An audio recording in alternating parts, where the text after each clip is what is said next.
Hello, magandang araw po sa atin lahat. Nagbabalik po ang inyong lingkod.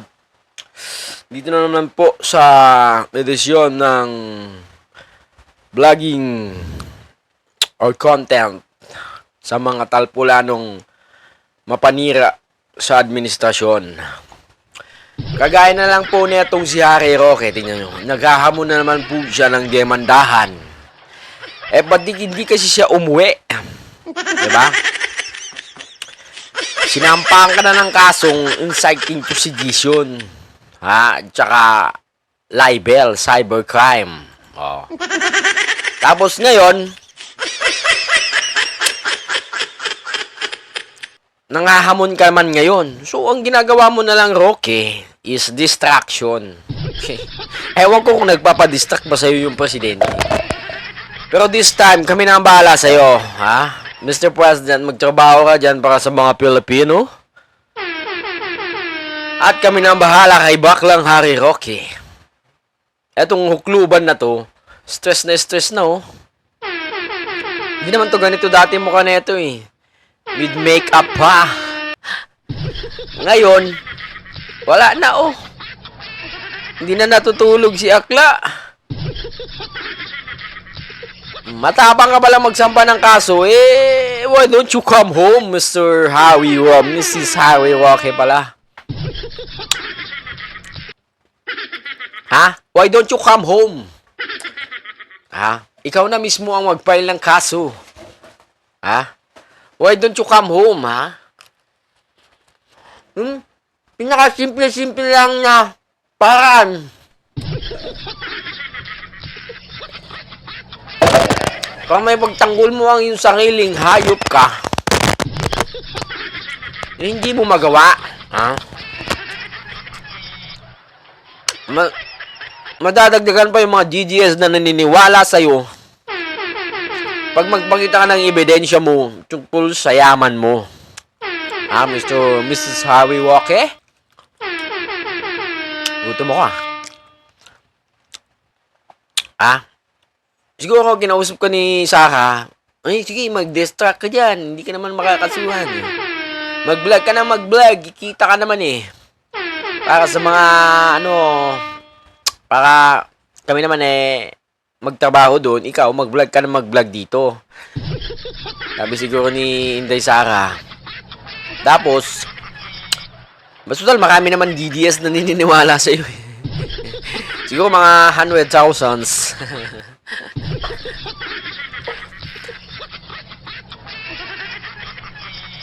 Paano ba yan? Wala na talaga, NBA may demanda mo ang naghahamon.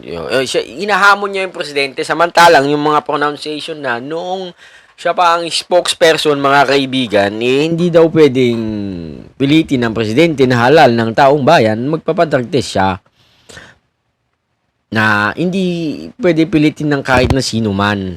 Diba? So, ang statement na ngayon ni Roque, iba na. Siyempre, pangkalaban, di ba? Kaya mo pa, importante. Kaya mo, may bilang. Di ba?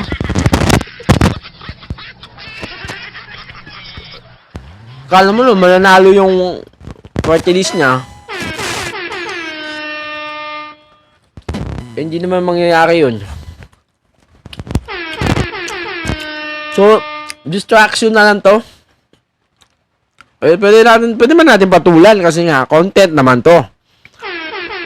Content naman natin to.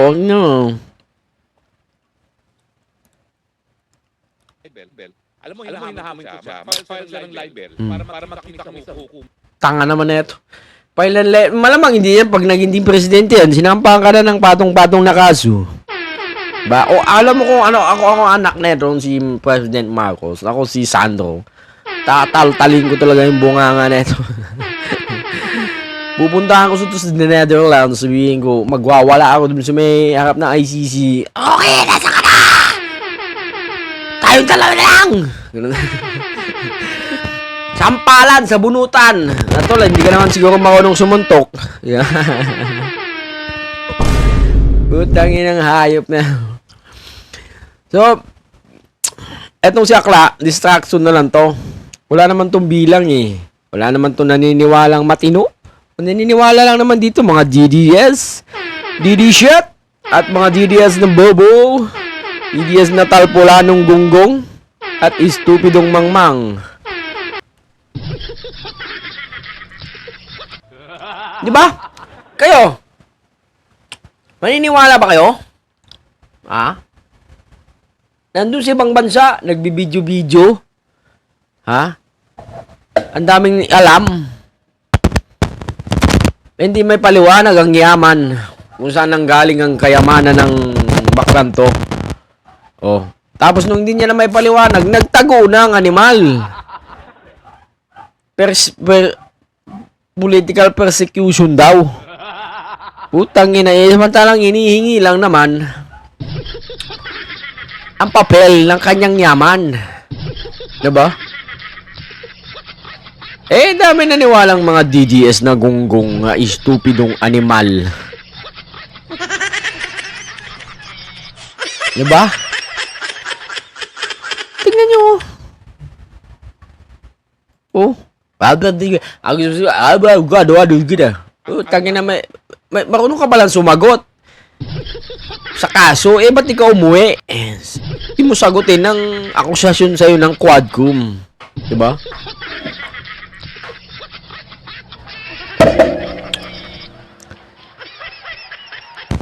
Kamang mga na lang talaga, Harry Roque. Parang hindi ka naman professional. Low expert. Former spokesperson. Human rights law. Yun mga ka-ekspertuhan ng baklan to. Pero sinayang niya yung pagiging matino niya nung napunta siya kay Duterte. Nagpapaniwala kasi sabi, wag mong subukan, masisira ang buhay mo. Ayun, nasira nga ang buhay ng animal.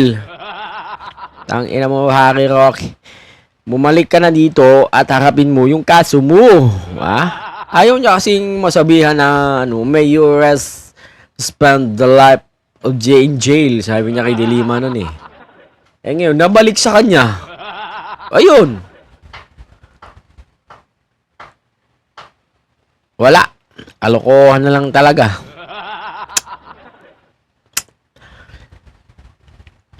Kung nagpapaniwala ka pa rin dito kay Harry Roque, malamang dalawa lang yan. It's either tanga ka or stupido ka. Yun lang mga lods. Magandang hapon.